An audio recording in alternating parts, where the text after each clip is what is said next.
You had Jeffrey Epstein, who literally set up an island of rape, a rape island.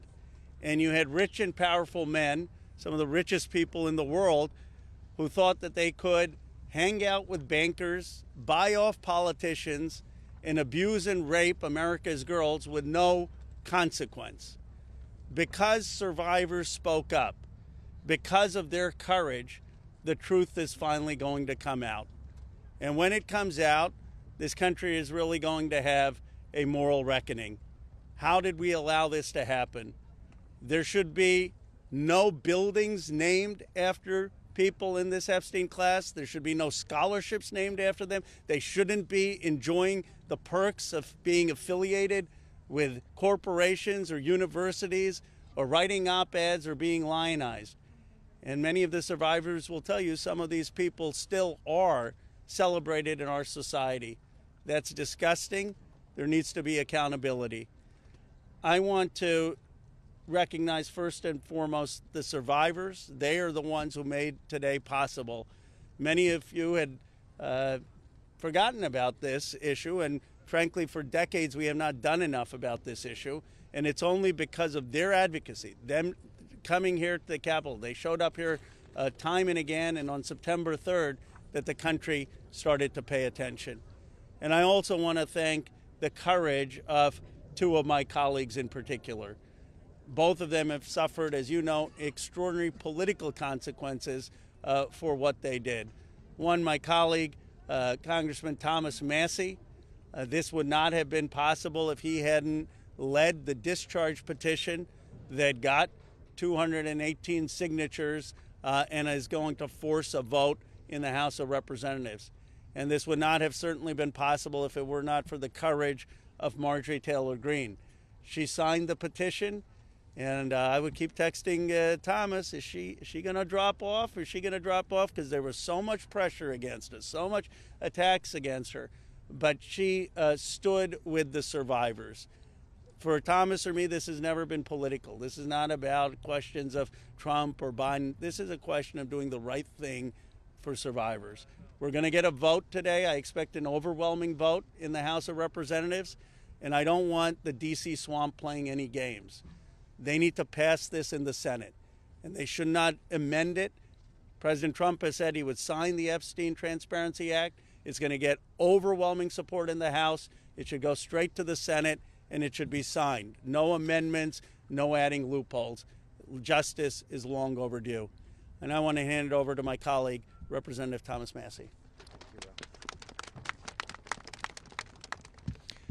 I want to start by thanking the survivors. I mean, they're giving everybody hope in this country. There are survivors of other sex crimes in this country wondering if they should come forward. They're clouded with shame and concerned that law enforcement will do nothing. And these survivors have stepped forth, taking that same risk, worried that they will be defamed themselves. They have been defamed for stepping forward. But we're going to get justice for them. That's going to happen today in the People's House. The founders set up our government with 3 branches and 2 branches of Congress. And I don't think it's any coincidence that this fight is being started and it's being won in the House of Representatives. I have people, other survivors of other sex crimes, who come to me and say, thank you. You give me hope. You give us hope. There is hope here. We fought the president, the Attorney General, the FBI Director, the Speaker of the House, and the Vice President to get this win. But they're on our side today, though. So let's give them some credit as well. They are finally on the side of justice. And as Rose said, don't muck it up in the Senate. Don't get too cute. We're all paying attention. If you want to add some additional protections for these survivors, go for it. But if you do anything that prevents any disclosure, you are not for the people and you are not part of this effort. Do not muck it up in the Senate. So with that, I just want to say I am hopeful too. I didn't know that we would succeed when Roe and I started this effort. Most discharge petitions never make it, maybe only 4%. So we had long odds. But we had some brave women on the Republican side. My colleague Marjorie Taylor Greene is one of them who's here with us today. You cannot even imagine the consequences that they have suffered. My colleague Lauren Boebert and my colleague Nancy Mace, they stood so strong. They put their names on a document in here, and then they were pressured in ways that you cannot even imagine, and they stood strong. And that's why we're here today. And they didn't take us seriously over at the executive branch or in the Senate, because they always thought they could flip one of these women. They could convince them or cajole them or intimidate them into taking their names off of this petition. But they did not succeed. This is a victory for those women and women all over the country today, and I'm just glad to be a part of it. With that, I want to introduce my colleague, Marjorie Taylor Greene. Yes, Marjorie. Thank you, Thomas. Thank you, Ro. I woke up this morning and I turned to my weather app to check the temperature, and it was 32 degrees. And my first thought was, hell has froze over. I want to speak goodness and love and hope into the women standing behind me and all of the other survivors whose names you don't even know, but stand with these women. They are survivors, and they are strong, and they are courageous, and they are daughters of God. They are not victims. These women have fought the most horrific fight that no woman should have to fight, and they did it by banding together and never giving up.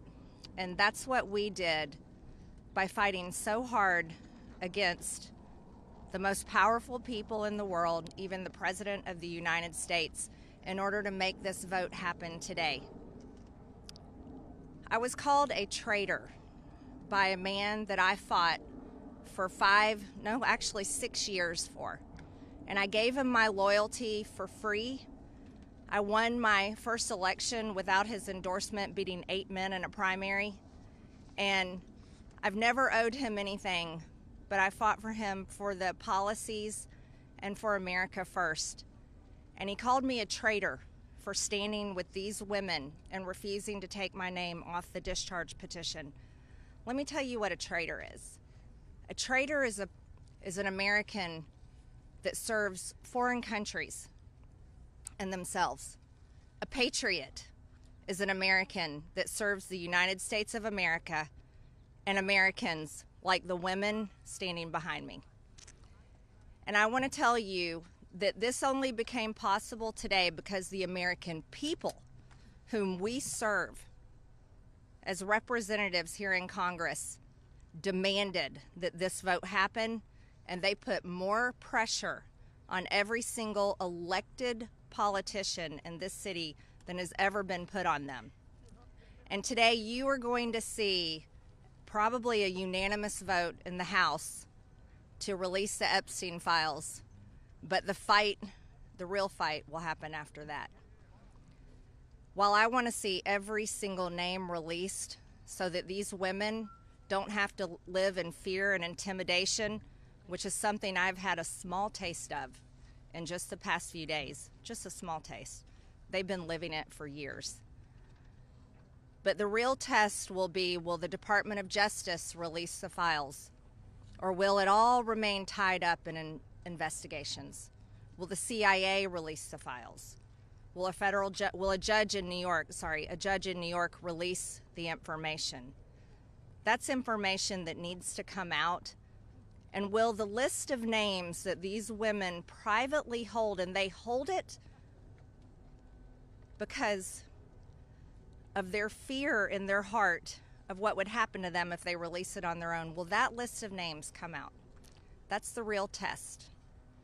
So I want to thank Thomas Massie and Khanna for your bravery in doing something that is much needed in America, crossing the political aisle that has become bigger than the Grand Canyon in America. But these men crossed that aisle on behalf of these women. And that is more of what is needed today in America than ever in our history. So thank you so much. Who's next? Ro, I'll let you introduce. Thank you. Thank you. Thank you. Thank you, Marjorie, Representative Greene, for your courage and your words.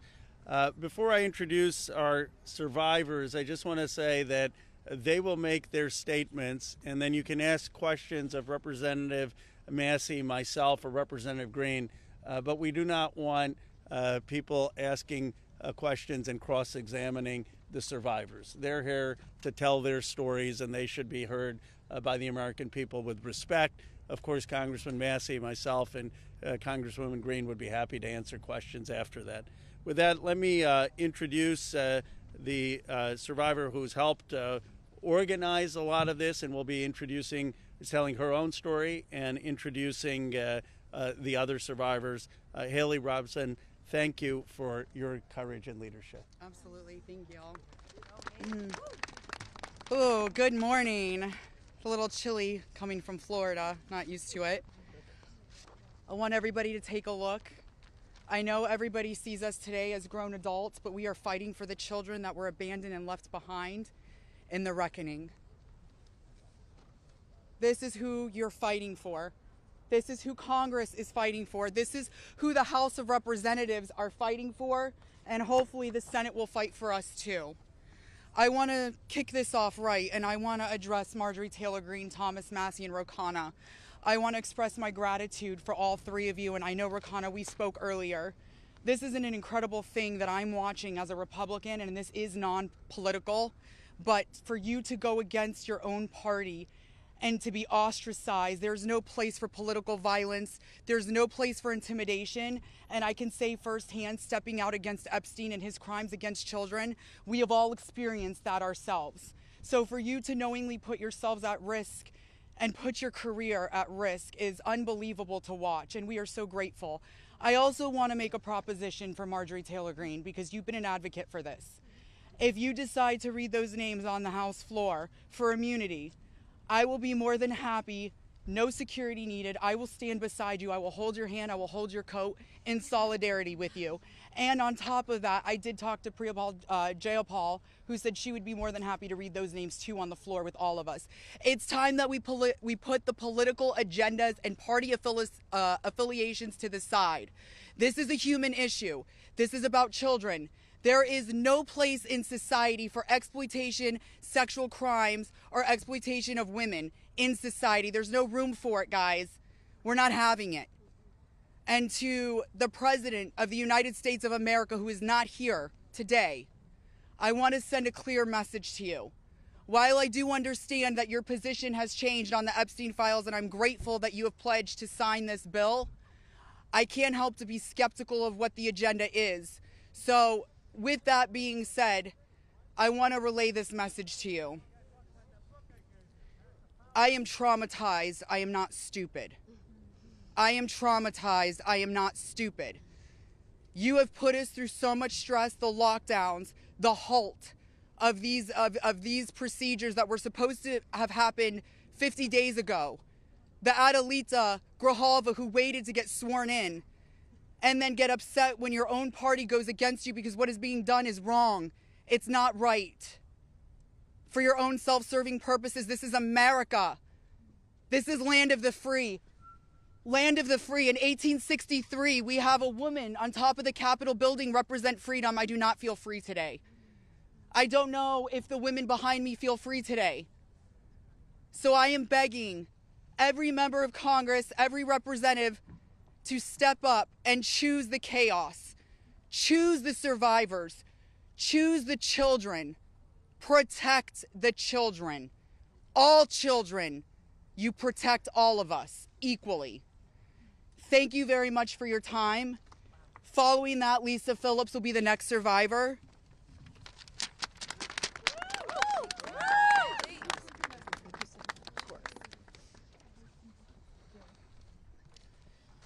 Good morning. My name is Lisa Phillips. It's an honor to stand here again for something America is finally united on: the immediate release of the entire Epstein files. In a divided nation, this is one demand we all share. Last time I stood here, I made a promise to all survivors watching. If those in power refuse to release the truth, we would start uncovering it ourselves. For anyone who doubted that, that moment has already arrived. Since that day, more survivors across the country and around the world have reached out. Text, emails, DMs, firsthand accounts, and evidence.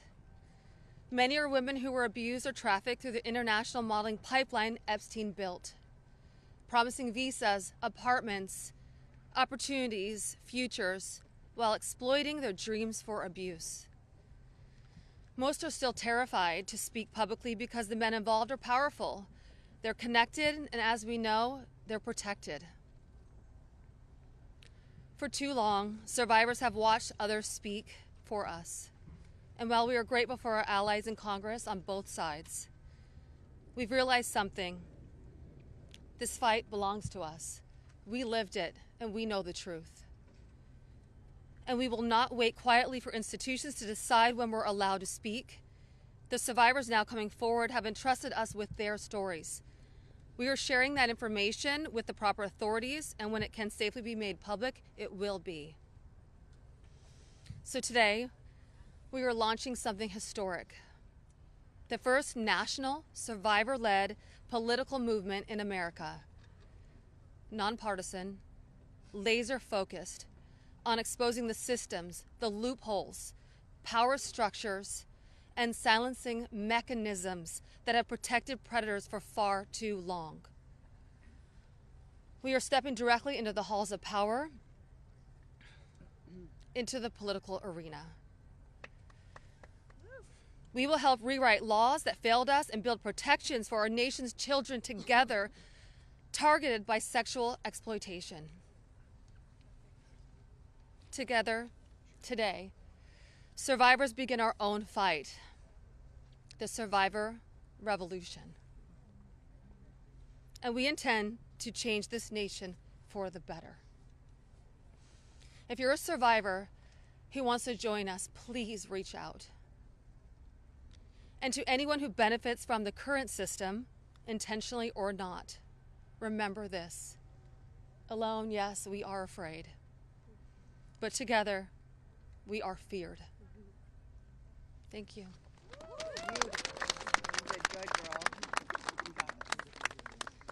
Hello, everybody. I am Jenna Lisa Jones, and just as Haley, I would just like to give a little reminder that this was me at 14 years old. I was a child. I was in 9th grade. I was hopeful for life and what the future had held for me. He stole a lot from me at 14. So just a little reminder there for everybody. Sorry. So,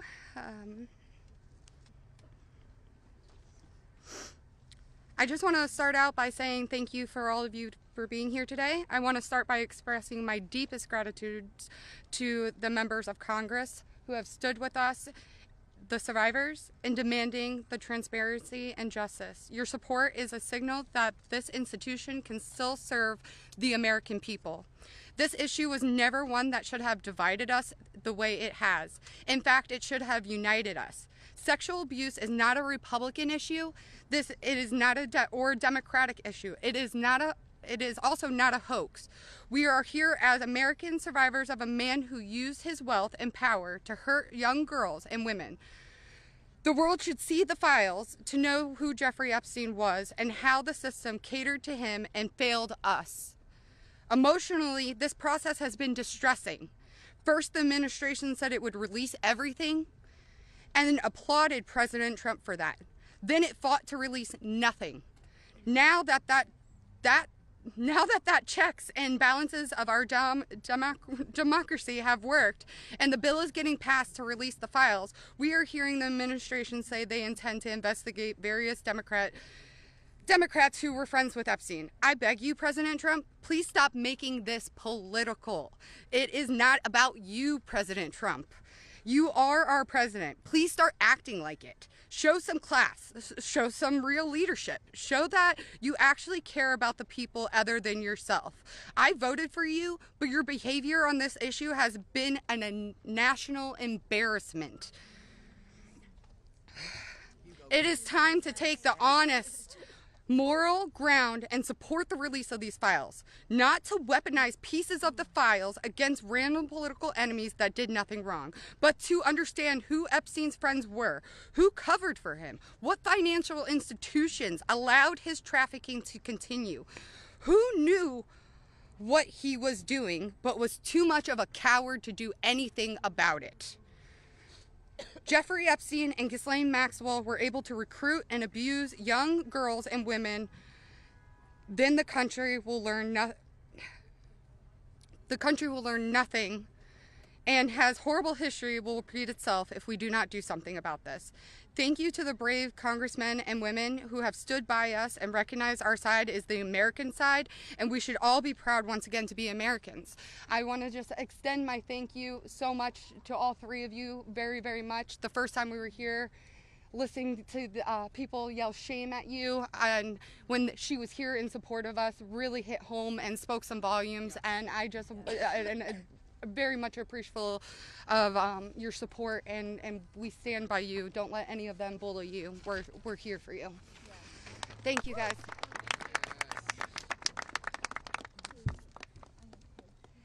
Wow.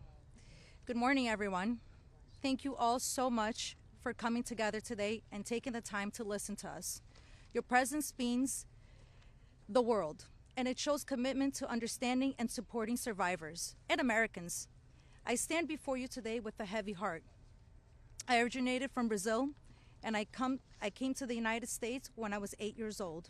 I was only 14 when I first encountered Jeffrey Epstein, and my daughter is now almost at that age. At 14, the only things she should be concerned with are going to school, practicing at her cheerleading competitions, and enjoying her time with her friends and family. She should not have to bear the burden of worrying about being manipulated or exploited. At this age, she is still a child, and no child should ever have to face such threats. I also want to address a troubling statement made by a prominent figure on a major platform who suggested that a 14-year-old should not be considered a victim of pedophilia. This is a dangerous and incorrect notion. When we talk about how children at 14 should still be treated as children, I ask you to look at the young people around you. Remember when you were that age? Do you think you should have been responsible for being groomed? Put yourselves in our position when we were young. I'm here today not to just share my story, but to call on all of you to help make a difference. We need to support to push for the Transparency Act and release the Epstein files. Please reach out to your Congress members and senators and urge them to support this crucial legislation. The truth is something that we all deserve, and it is vital for safety and protection of the future of generations. Think about all the young people in your life, your daughters, your nieces, your friends. Let's stand together and ensure that they grow up in a world where they are safe and valued. I often wondered, why did this happen to me? And then I realized, God only gives you what you can handle. I'm here for a purpose, and that purpose is to make a difference today. So, let's stand together to protect our children and our peace. Thank you.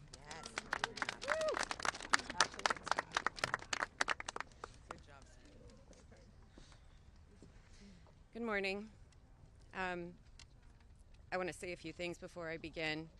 My speech may not be great. It was thrown together last minute as I only came here, decided Friday, when one of us, who has spoken several times, decided she couldn't come because of the threats. She was too scared. So I want to say, when you threaten one of us, you're threatening all of us. Yep. We are together now, and that's never going to change. This is me at 16 when I met Jeffrey Epstein. Now I'll start. It is an honor to stand here before the American people. However, I shouldn't have to stand here at all. I'm here because as a child, I was pulled into Jeffrey Epstein's world, a world built on exploitation and manipulation of innocence and the protection of powerful men and women who believed that they were untouchable. Today, we'd rather be preparing for the holidays. We'd rather be at home with our families, baking with our children and decorating the Christmas tree as we try to move past this horrific moment that has impacted our entire adult lives. However, that's not possible because it's become something it should have never been, political and sensationalized. The truth is simple. We were victimized as children and failed repeatedly by the very system that was supposed to protect us. That's why we stand here today, to demand justice and accountability, not just for Epstein and his crimes, but for every predator and every enabler who participates in or protects abusers. The Epstein case was gravely mishandled consistently and deliberately over many years. Epstein could have been stopped decades ago, but instead he was able to continue his abuse, even during his sweetheart deal, yes, with his ankle monitor on and beyond. A deal that protected him and silenced us. While I was a child fighting to survive what happened to us, federal prosecutors were negotiating ways to shield powerful adults. And the failures didn't stop there. Our civil cases were met with hostile judges and delay tactics, intimidation, and PR campaigns designed to smear us in the public eye. We were treated as problems to be managed instead of victims to be protected.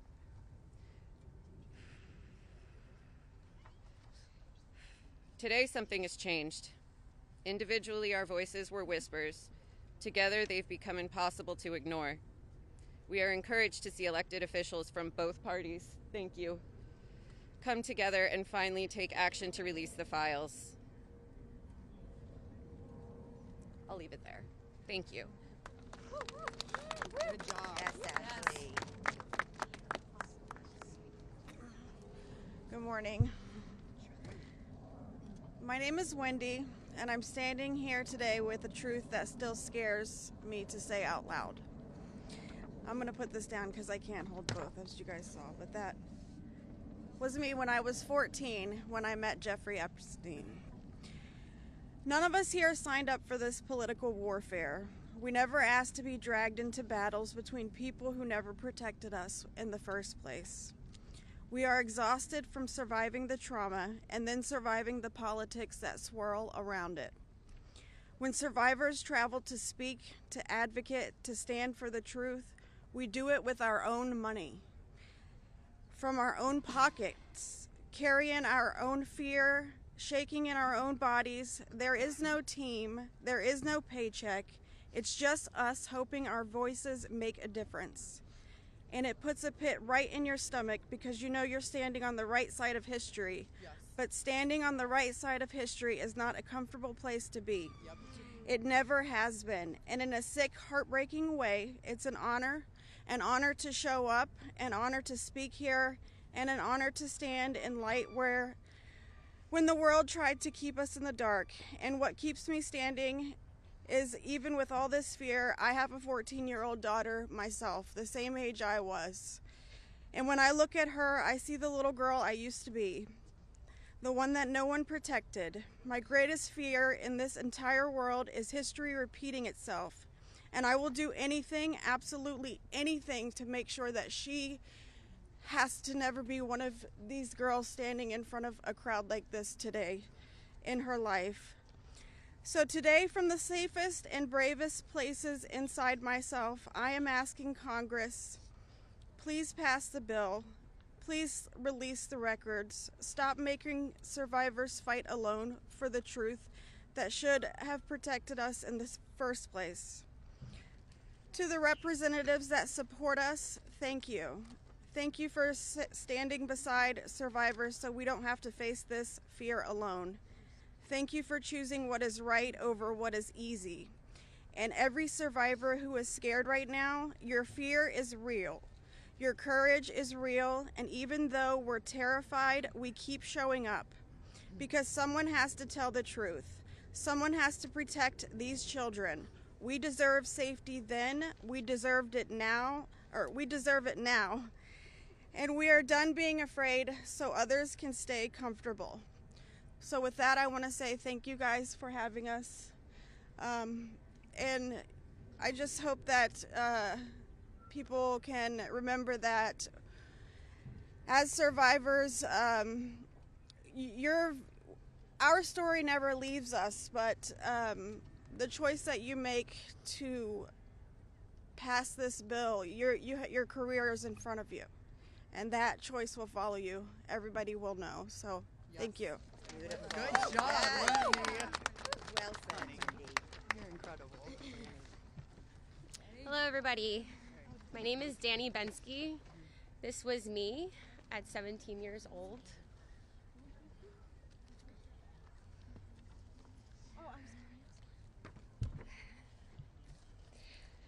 Coming from the dance world, I was recruited in 2004 after a systematic breaking down where Epstein leveraged my mother's brain tumor scans. He threatened me to withhold care for her. He trapped me in a year-long cycle of abuse. The last time I was here in Washington, D.C., I talked about being a part of this beautiful mosaic of women behind me, and they are exactly that. They are a beautiful mosaic of energy and passion and love and life. I am one story of 1,000. You think of that number, 1,000. I spoke of how big our hopes and dreams once were, and I talked about how they were completely shattered at the hands of Ghislaine Maxwell and Jeffrey Epstein. Now, I look at this amazing community behind me. They are survivor sisters. We are together. We stand together in this. And I realize that we are a representation of women across America. We come from different backgrounds.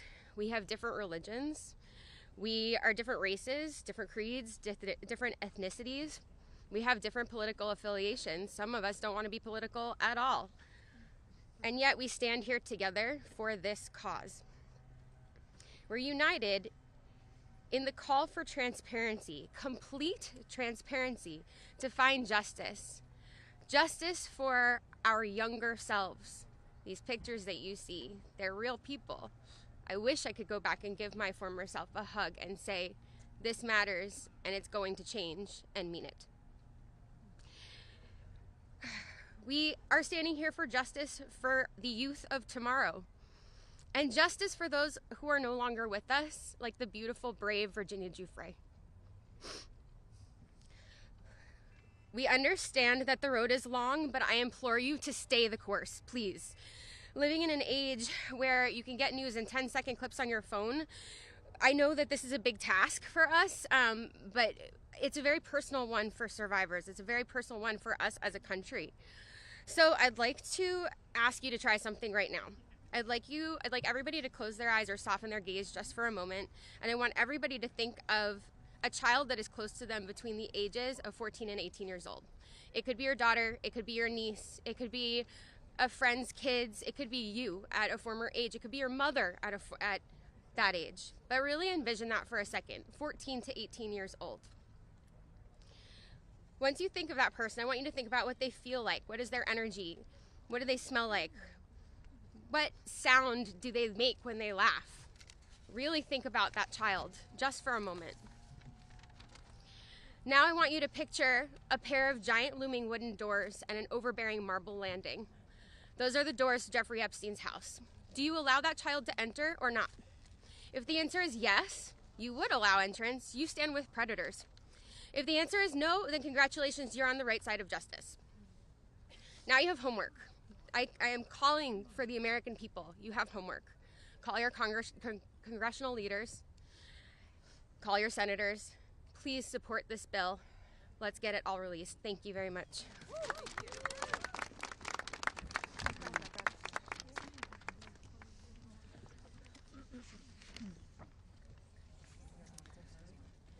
Good morning. My name is Annie Farmer, and this is a photo of me and my sister Maria Farmer. Around the time I was 16 and she was 25. That's how old we were when we were abused by Epstein and Maxwell.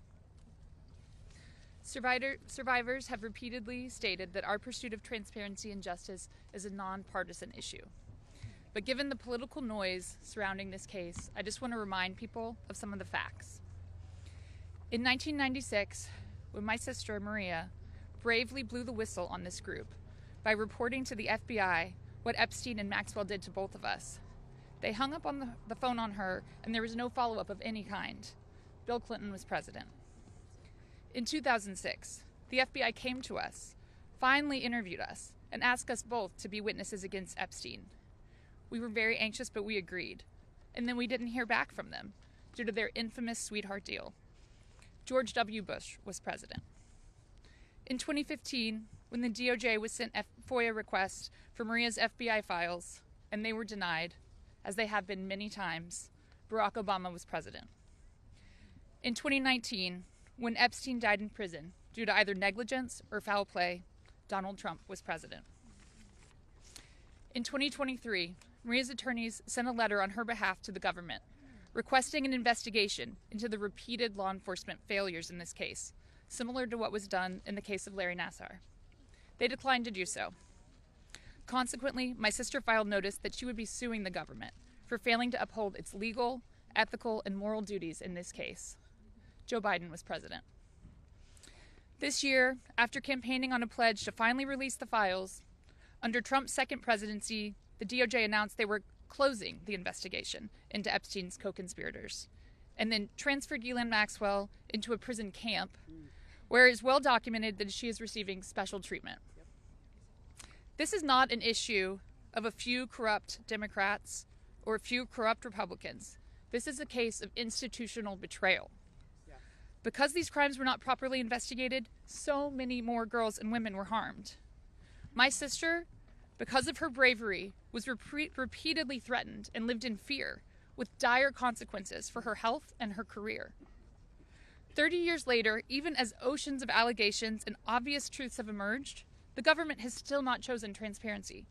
This is why we have all come together as one united voice to demand the release of all the Epstein files and to finally bring the truth out of the shadows. Yes. Yes.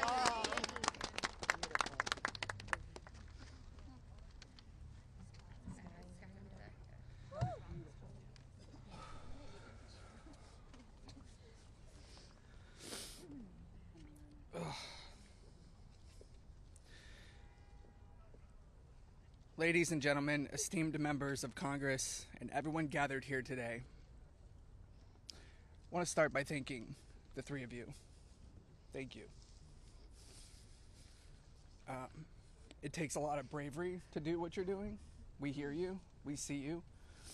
It means a lot for you to be here with us, and I know my sister would be incredibly proud. This is the moment she was fighting for and the moment that all survivors are fighting for, so thank you. My name is Sky Roberts, and I stand before you as the brother of Virginia Roberts Giuffre, a warrior, a mother, and a sister whose legacy will forever resonate in the hearts of those who understand the fight against injustice. Today we find ourselves in a place of deep sorrow, shattered by the loss of our beloved sister. Yet, we are honored and privileged to carry her voice forward and continue her relentless fight alongside her fellow survivor sisters. Virginia's story is one that should have been filled with promise, but instead it became a harrowing tale of exploitation and survival. At just 16 years old, she took a job at Mar-a-Lago, believing she had secured a dream summer position. But that dream quickly morphed into a nightmare when Ghislaine Maxwell preyed upon her innocence. This isn't just the story of one girl. It's a story about the insidious nature of power and abuse, a dark chapter in our society that must be told. Virginia was no stranger to trauma. In her memoir, Nobody's Girl, she shares the painful truth that she had already suffered abuse at the hands of our father and a family friend. But what happened next was unfathomable. Epstein and Maxwell didn't just abuse her, they trafficked her to a network of the rich and powerful. Princes, prime ministers, politicians, financiers, and lawyers. These men committed unspeakable acts against her will, and against the will of countless survivors who stand united with us today. Virginia's strength was tested in many ways that most of us can hardly imagine. She was manipulated, coerced, and threatened, forced into complicity in her own devastation. She often spoke of psychological scars that ran deeper than the physical ones. From the start, she wrote, "They manipulated me into participating in behaviors that ate away at me, eroding my ability to comprehend reality and preventing me from defending myself. The most destructive wound they inflicted was that of forced complicity, a betrayal of self that was crafted by her abusers. But I stand here today to declare that their tactics of fear and intimidation did not work. Virginia's spirit could not be broken. She became a beacon of hope, a warrior, fighting not just for herself, but for every survivor who suffered in silence. She said, I felt it was my duty to stand up to predators like Epstein and Maxwell. I would put my neck on the line to make sure my daughter never has to go through what I had to endure. These survivors like Virginia have transformed into mothers and strong women, fierce in the face of adversity. Many of them have daughters the same age they were when they faced their own abuse. They are determined to break the cycle, to shatter the silence that has kept so many in the shadows. Virginia quoted in her memoir, "There I was, as the mother of 3 children. I felt it was my duty to stand up to predators like Epstein and Maxwell. I mentioned to Ellie in particular, her daughter, I would put my neck on the line to make sure she never has to go through what I had to go through. I said, joining Edward's CVRA case, what I would want somebody to do for my daughter or sister and friend. In the end, I said, I was just trying to do the right thing. That's what I felt like I'm doing," I said. "I'm making a small dent in this big world we live in."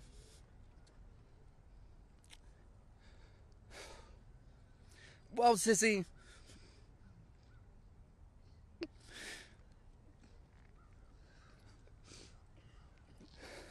you didn't just make a small dent.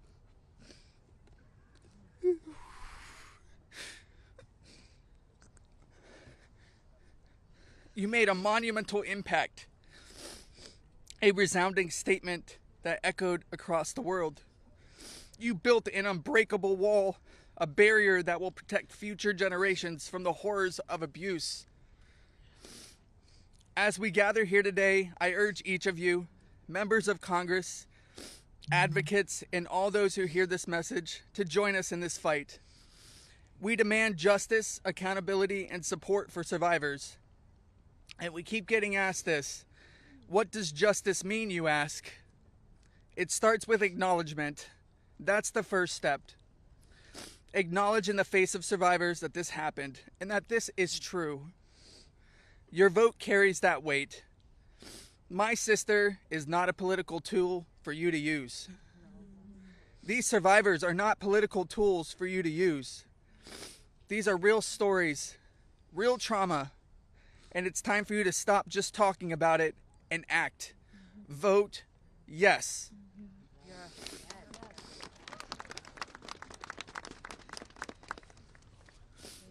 Virginia's legacy is not just hers. It belongs to all of us who stand against injustice. Together, we will ensure that the voices of survivors are heard, that the truth prevails, and that the horrors of the past are never repeated. Thank you. Thank you for listening, and thank you for standing with us. Together, we will not let Virginia's fight be in vain. Together, we will not let the predators win. Together, we will be the change this world desperately needs. Thank you.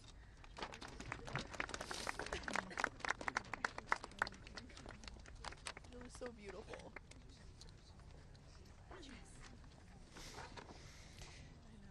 This is me when I met Jeffrey Epstein in 1991. I always share the date when I talk about my story because people rarely acknowledge how long this has actually been going on. And for too long, truth has been buried, survivors have been silenced, and powerful people have been protected. And today we stand in a moment that will decide whether our government still belongs to the American people or to those who prey on them.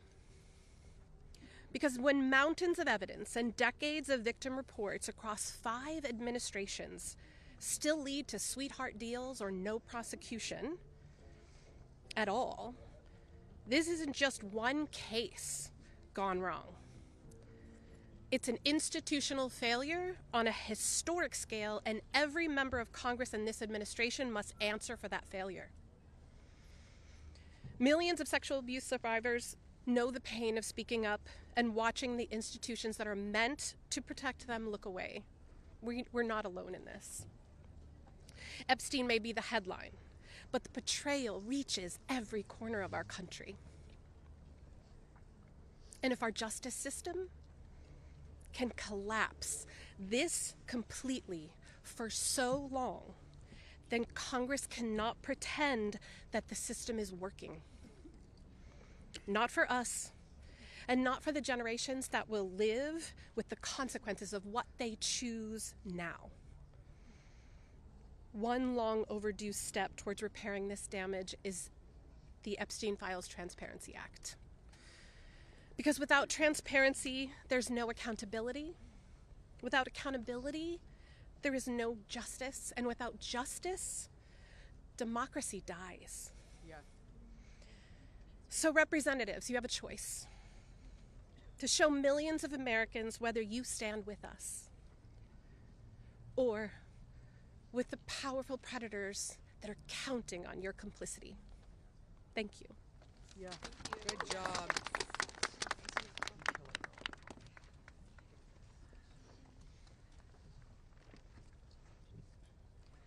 Good morning. This is me. This was me. My name is Charlene Rochard, and I stand before you today not as a victim of rumor or conspiracy, but as a survivor of Jeffrey Epstein's abuse. Far too long, survivors like me have been dismissed, silenced, are told that our pain was exaggerated or fabricated. Let me be clear. This is not a hoax. Yes, it's not.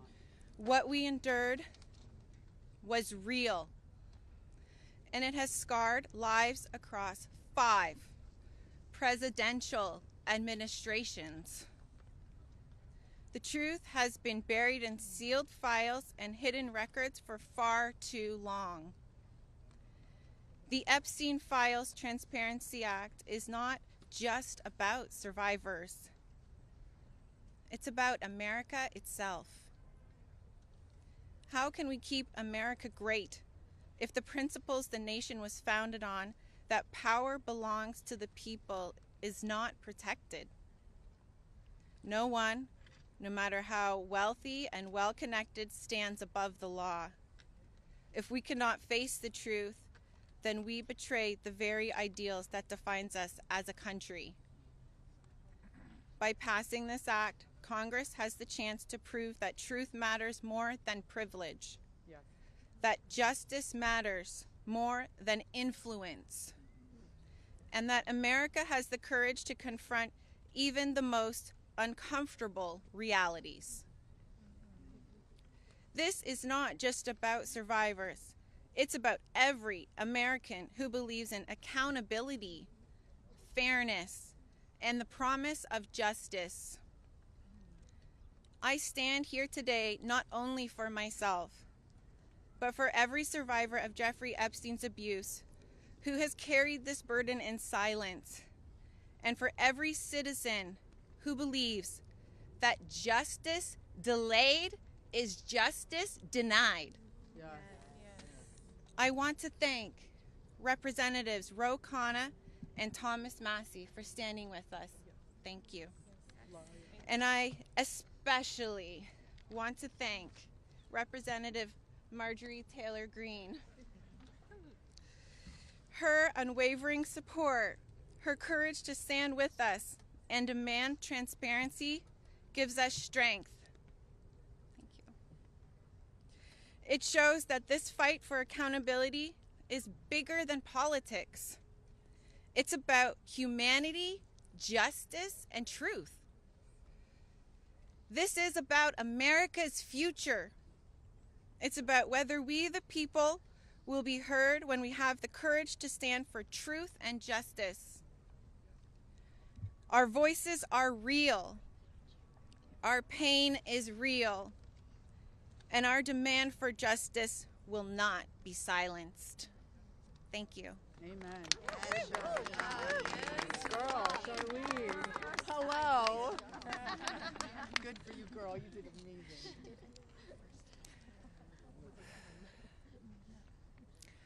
My name is Laura Bloom McGee. This is my first time speaking publicly about my abuse. As a young woman in New York City, I was pursuing a modeling career and building a life of giving back through my philanthropic work. Instead, I was intentionally groomed and became part of an international model sex trafficking ring that was led by Jeffrey Epstein. I was sexually and mentally abused by Jeffrey Epstein. He used my dreams and vulnerabilities to silence me. Today, I am here to break that silence. Sex trafficking and sexual abuse are crimes against human beings, not political talking points. For too long, Epstein's abuse was an open secret, with his network remained protected. Evil thrives in darkness. We must shine a light on every corner where it hides. Nothing should be off limits in the search for truth. Please vote that everything in the files be released. Let investigations proceed without obstruction. Demand oversight and deliver justice. The government must never side with predators. I come as one survivor, but I stand here for everyone who prayed for me, who believed in me, and who hoped for me. To my fellow survivors, your courage brought me here. We are more than victims. We are mothers, daughters, sisters, friends. This is not a hoax, and we will not be erased. Shame on any elected official who obstructs truth and justice for the American people. Thank you. Amen. Yeah, girl. My name is Liz Stein. In 1994, I was a senior in college, just 21 years old. I had aspirations of attending law school after graduation, and it looked like I had a bright future ahead of me. 1994 was also the year I met Ghislaine Maxwell and Jeffrey Epstein. My involvement with them changed the trajectory of my entire life. The Epstein files are not about loyalty to any one political party. They're evidence of a crime. We stand here today, victims of the crime of sex trafficking. I'm here today speaking both for my 21-year-old self and for the countless number of people who have experienced sexual violence. When I am asked what I would tell my younger self if I could say something, I say that I would tell myself to tell someone.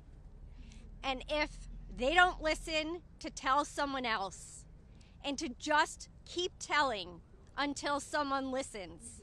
And even if nobody listens to you, you should be proud of yourself because you stood in your uncomfortable truth when others could not. And that is true bravery. We stand here today as survivors, part of a sorority that none of us asked to join. We have told our stories over and over and over. Now it's time to see who was listening. We ask that you vote to release the files, all of them, so the victims of this crime can finally see justice. Thank you. Amen. Yes. You go, girl.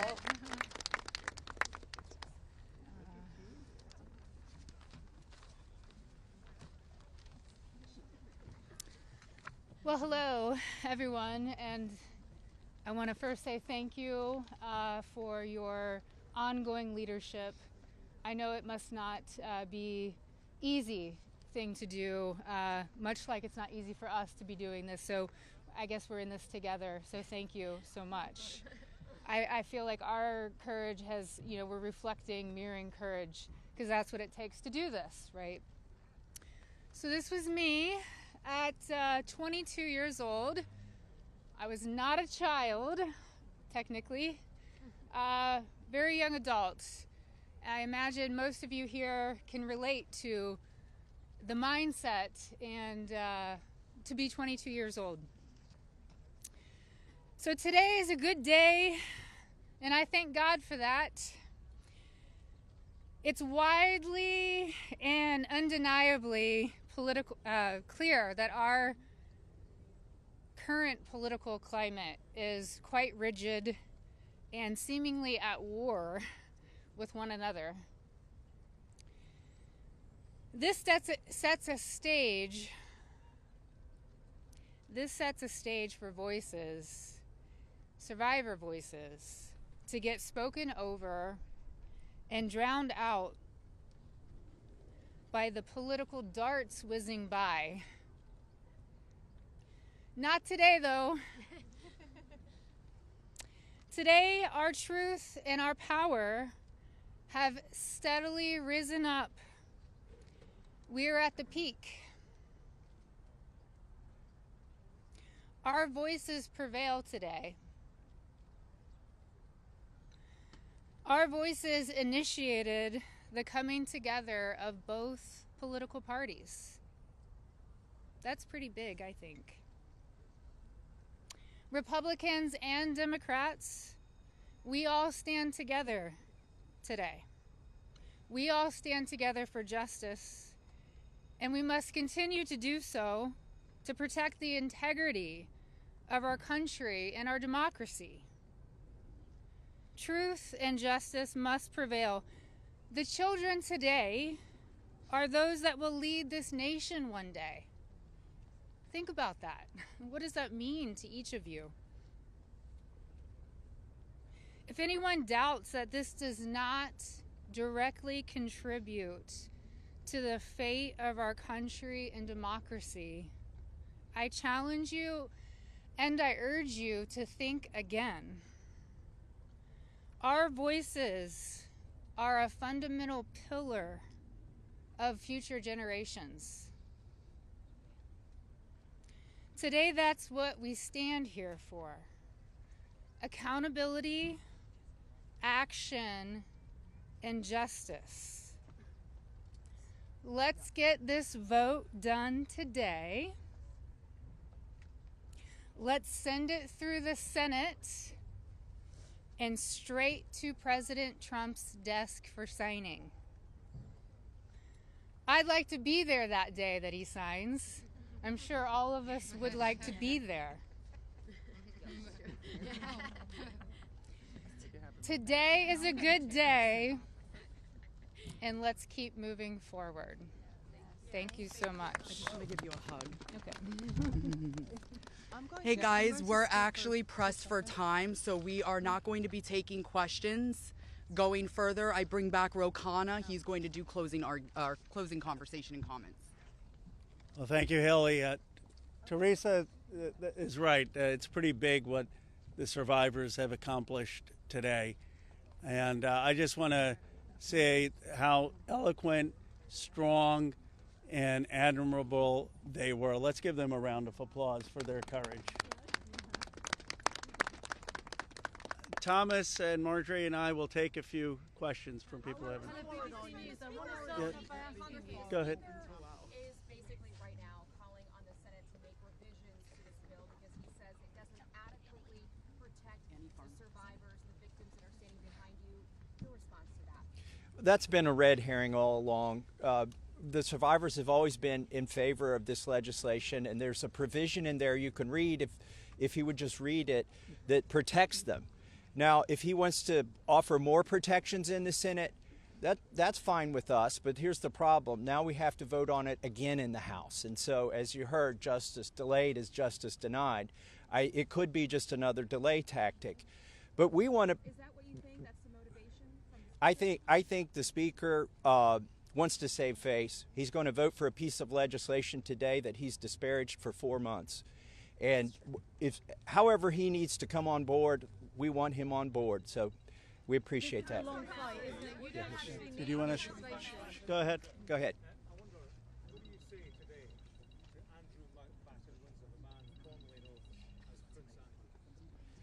Well, you know, there's becoming a reckoning in Britain that needs to happen in the United States. A prince lost his title. The ambassador to the United States lost his job. We need to see those same kind of consequences here. As my colleague Rose said, there shouldn't be buildings named after these perpetrators of these heinous crimes. There shouldn't be scholarships named after them. And there needs to be accounting. We've seen tens of thousands of pages released by the Oversight Committee. What we've not seen is a single name. So I implore you to look and see if we have true justice and transparency in here. And the survivors will know when that has happened. And I do think that Prince Andrew does need to come and testify at our Oversight Committee, and that can be bipartisan. But I share Thomas's view that the urgency that the British people have shown in getting justice needs to inspire an urgency here in America. Go ahead. Go ahead. Go ahead. You don't need legislation to get the files released. President Trump could just release them today. Well, is that frustrating for you? Why isn't he doing that? And also, did you ask him to be here today? It's a really powerful moment, this. Look, I'll let my colleague speak. I hope the president meets the survivors, and I hope when he signs the bill, the survivors are there. I don't care if I'm there, Thomas Massie is there, Representative Greene's there, but the survivors should be there.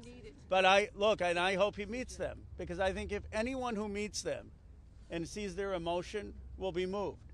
And my goal is to get justice here. So I hope he will meet them and really hear what's happened and actually take action. But the broader point is, yes, the president could order the Justice Department to release the files, but in a constitutional democracy, what we're supposed to have is Congress says that the files should be released, and then it's not on the whim of any president. Then the Justice Department is compelled to release those files because that's the law of the land. Let's just take a, yeah.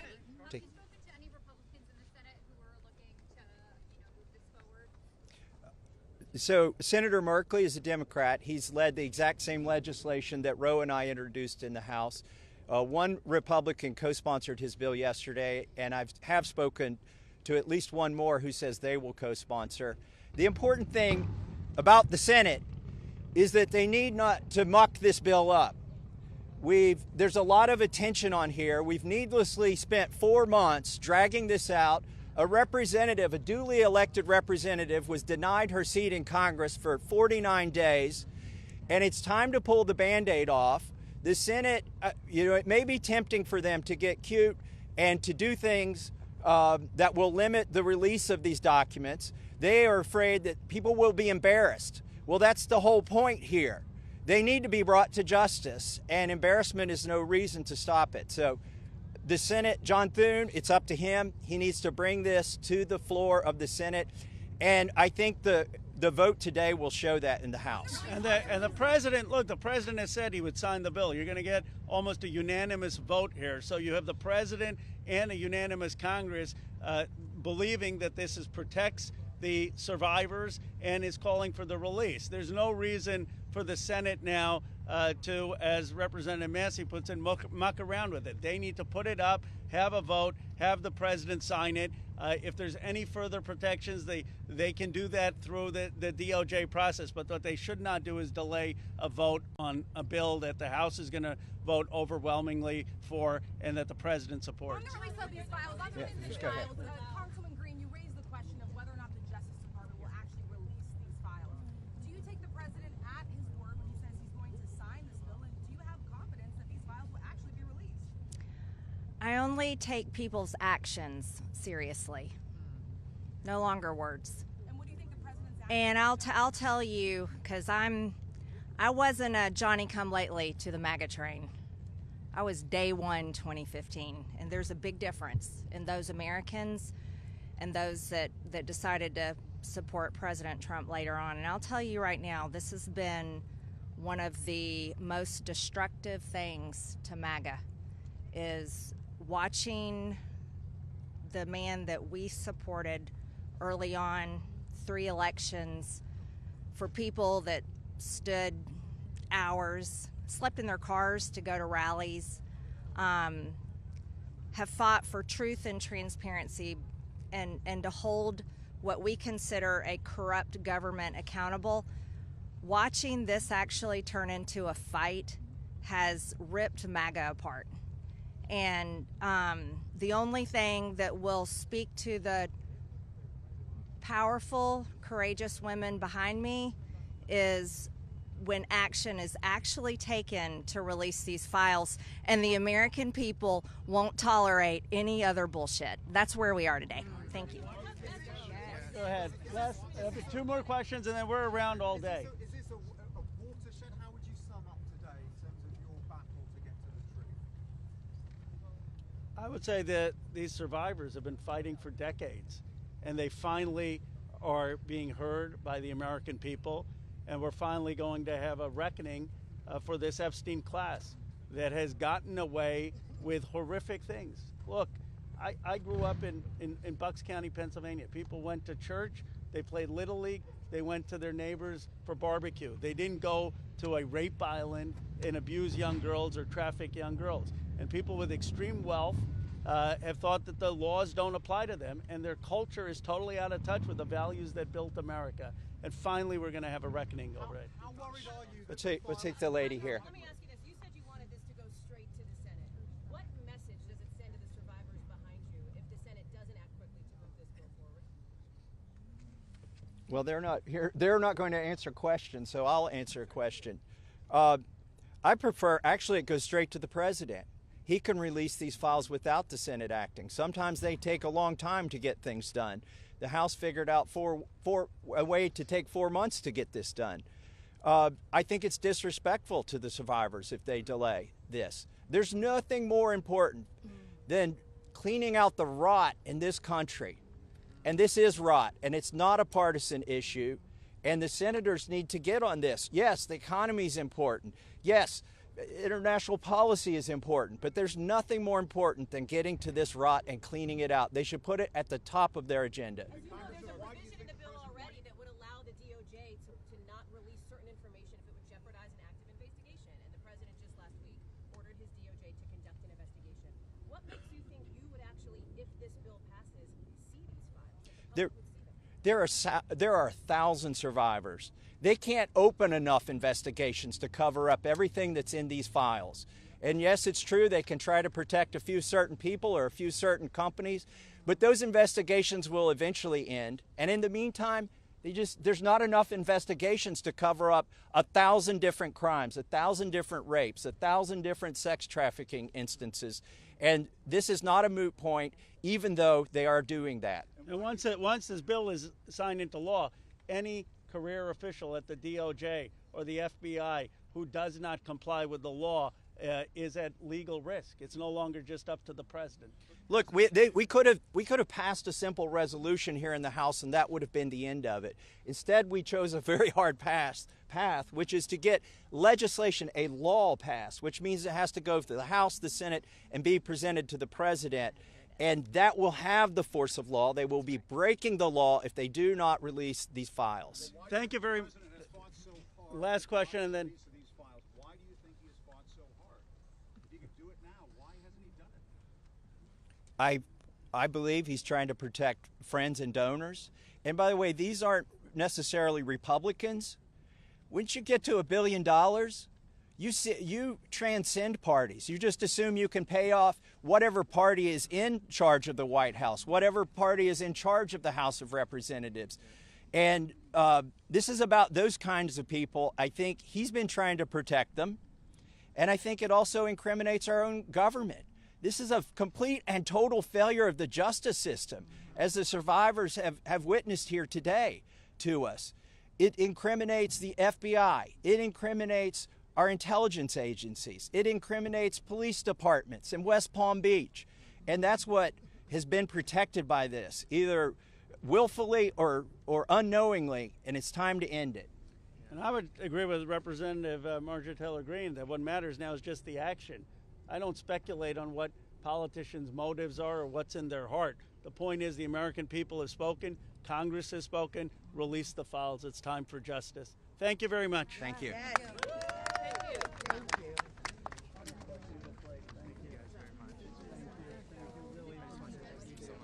Very brave. Incredible. I appreciated your work very well. Great Thank you. Said bullshit on TV the other day, and I love that you just said bullshit. I was like,